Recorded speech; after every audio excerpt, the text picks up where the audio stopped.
Welcome to the Inside Out podcast. I'm your host, Jojo, and this is where we will navigate the mess together. That is mental, emotional, and spiritual. Let's get messy.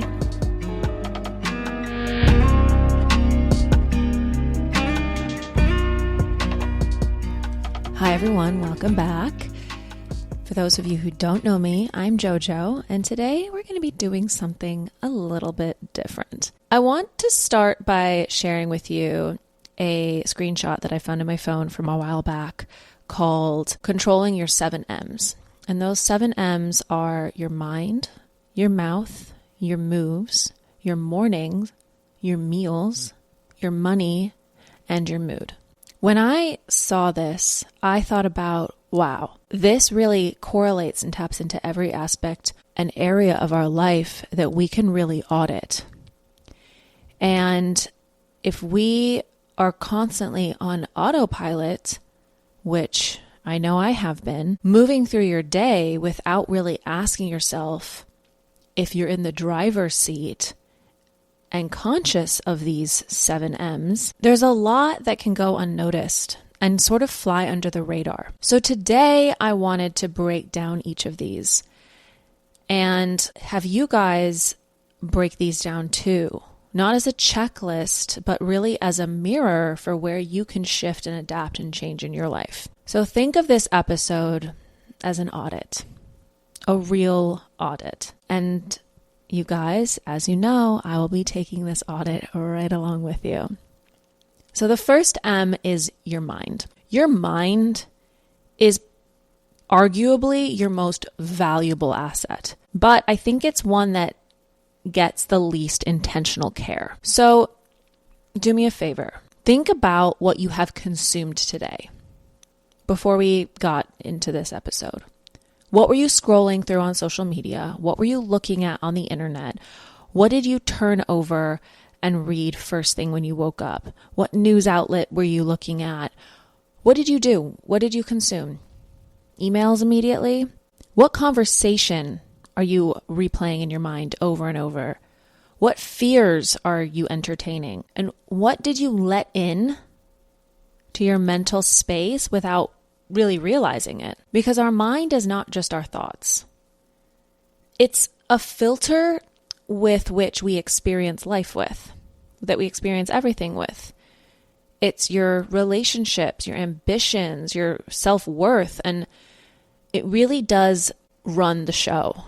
So the question is not really whether your mind is just busy and just constantly going. It's more so asking yourself, are you curating what it's busy with? What are you feeding it? What are you allowing to take up space in your mind? And is that space being used in a way that actually serves your life that you're trying to build? I also found this quote by Plato, which says, your reality is created by the mind, and we can change our reality by changing our mind. And that is a standalone, speaks for itself, very powerful quote that if we really take a minute or 5 to audit our mind, we can really change our circumstances, our reality. The second M is our mouth. So think about the last conversation you had. That can be with someone else, or that can be with yourself. That can be the self-criticism that you are playing in your head, or when you looked in the mirror and thought a certain negative way about yourself, or whatever it is. But conversations with someone else and with yourself both count. And the mouth is not just about if you're talking to someone about gossip. It's not about talking too much or saying things you regret. Although, yes, of course, it can also be that. But it's about what you're speaking into existence about your own life, almost as if you are manifesting. Are you narrating your day with words that feel like evidence of how hard things are in your life? Or are you choosing a different kind of language that reflects who you're becoming, who you're growing into? Maybe it's a challenging thing, but the direction that you are going. This is one of the sneakiest M's because it's almost automatic. We talk all day. And we rarely think about or audit ourselves with what we say. What do you do when someone asks you how you're doing? Are you immediately like, "Yep, I'm fine. I'm good. How are you?" Is it so automatic that you don't even realize what's coming out of your mouth? Think about what you say to yourself in the mirror.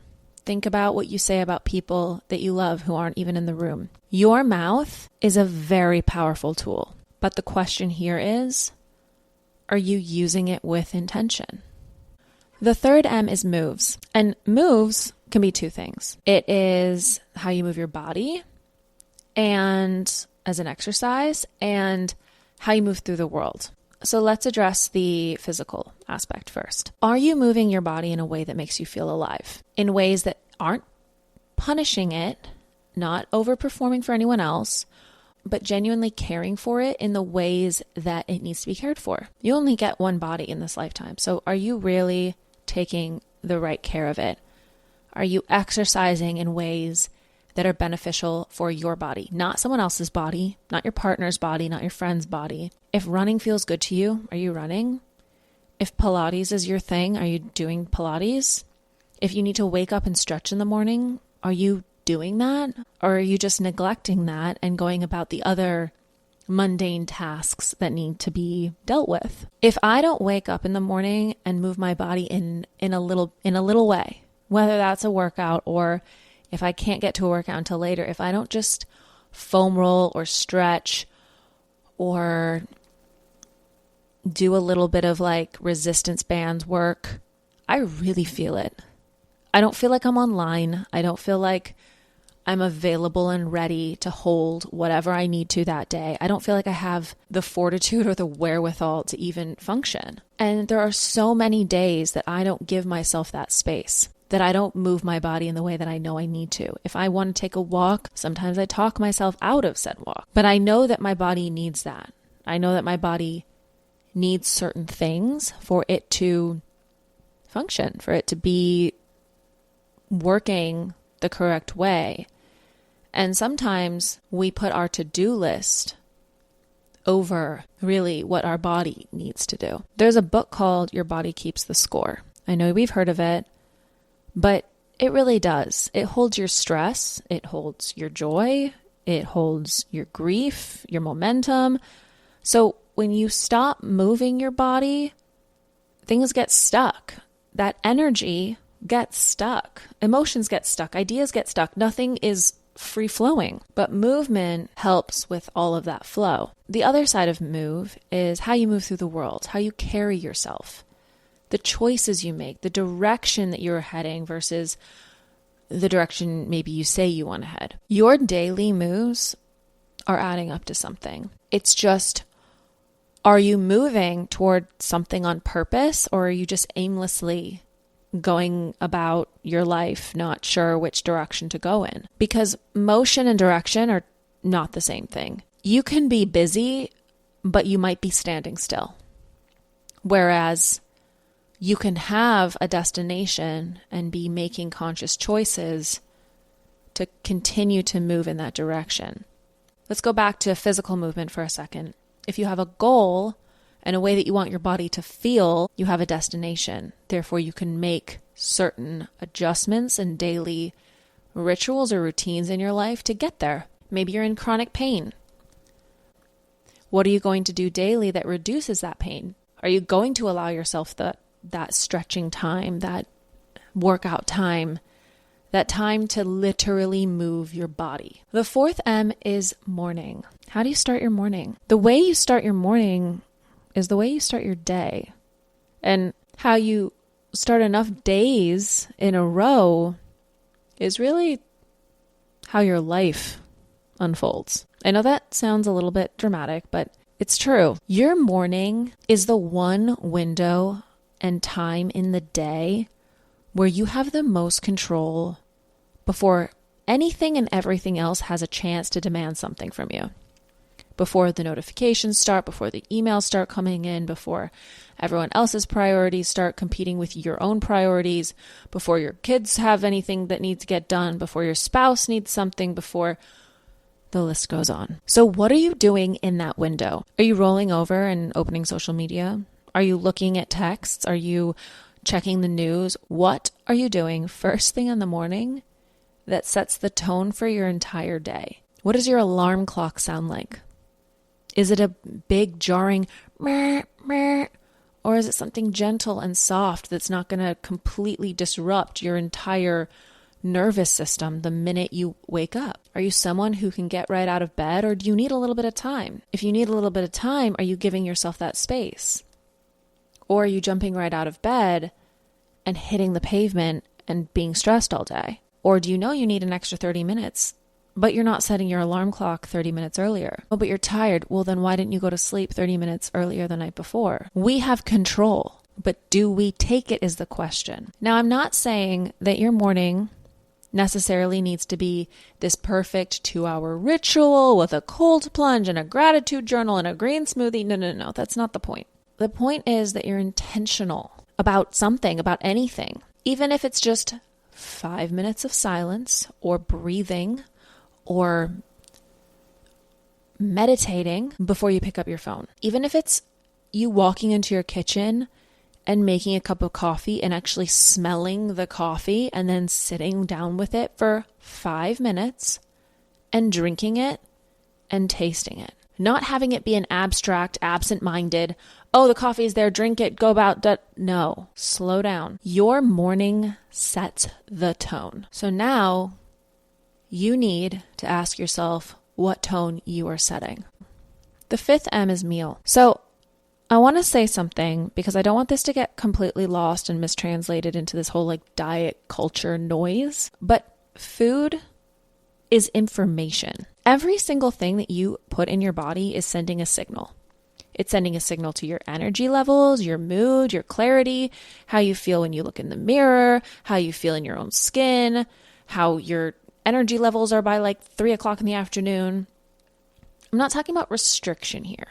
I'm not talking about labels. I'm asking you to ask yourself honestly if you are fueling your body with things that actually support the life that you are trying to build and live, or are you using food as a reward or a punishment or a distraction or an afterthought? Because how many of us go and do a hard workout and then you're like, you know what? I deserve this pizza. It's because I had a hard workout. Why is that the reward? If you want the pizza, have the pizza. Just be conscious of your choices.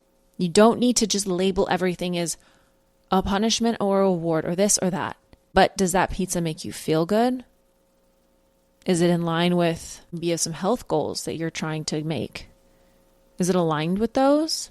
Or is it going against the things and competing with, almost as if you are having a competing desire gridlock and going against everything that you're actually trying to do? You can have the most dialed in morning routine, the clearest mindset. But if the food you put in your body undercuts that, these 7 M's aren't going to be co-creating and coexisting in a way that's creating the life that you really want. Our bodies do a lot for us every single day. And the food that you nourish with it, the vitamins you take, what you put in your system is what you are giving it in return to do all of the work that it needs to do. So are you feeding it adequately? The 6th M is money.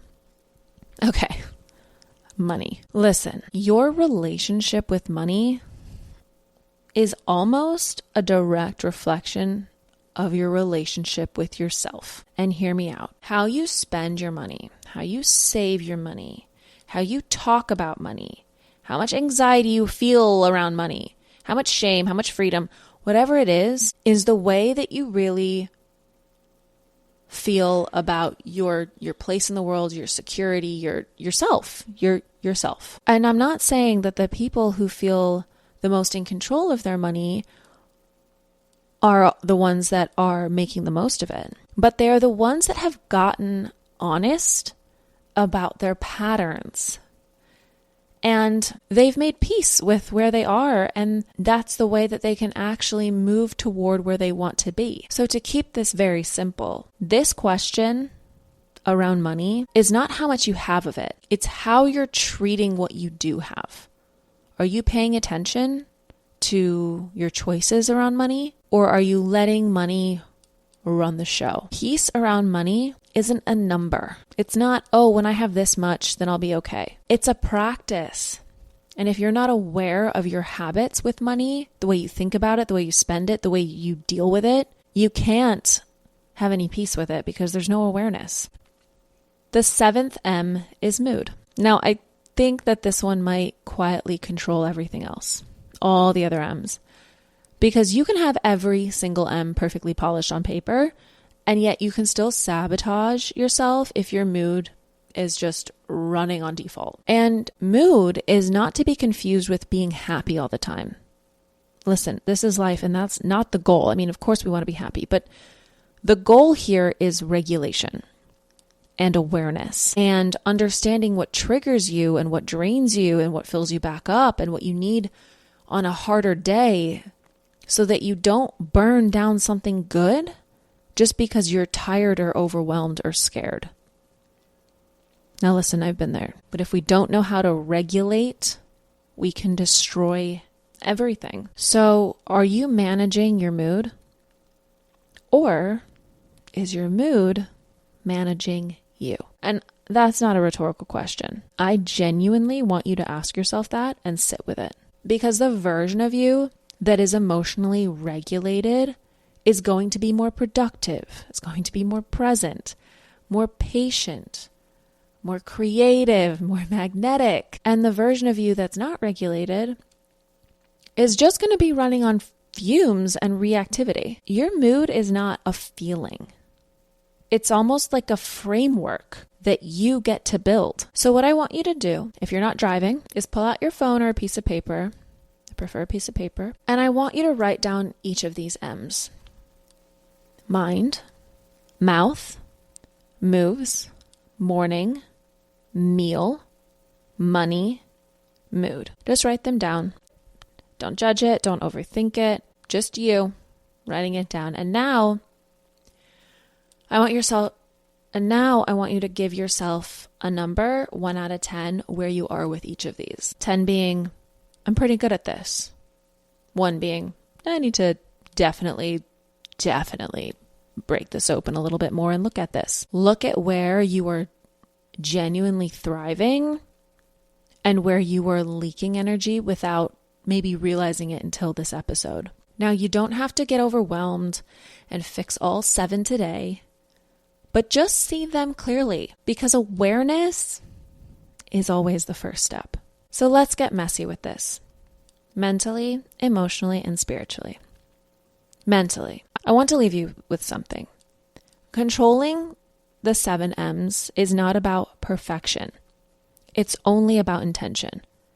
You don't have to master all 7, but you do have to stop pretending that you haven't noticed where things are slipping. And the awareness without action, that's just observation, and that's fine. But awareness with intentional choice is where transformation begins. So whatever M has the lowest number, just start there. Emotionally, if this episode bubbled something up in you, just sit with it, because there is information in that feeling. The M that stung the most, that made you go, Jojo, that made you have a fight in your head with me about what I'm saying and be like, I don't know about that. Ask yourself honestly, was that a defense mechanism? Or was that something that struck a chord that you were like, oh, yeah, okay, I do need to look at this. And maybe you look at your M and you see maybe a higher number around that. Get honest with yourself. No one's looking at this. I'm not looking at this. But which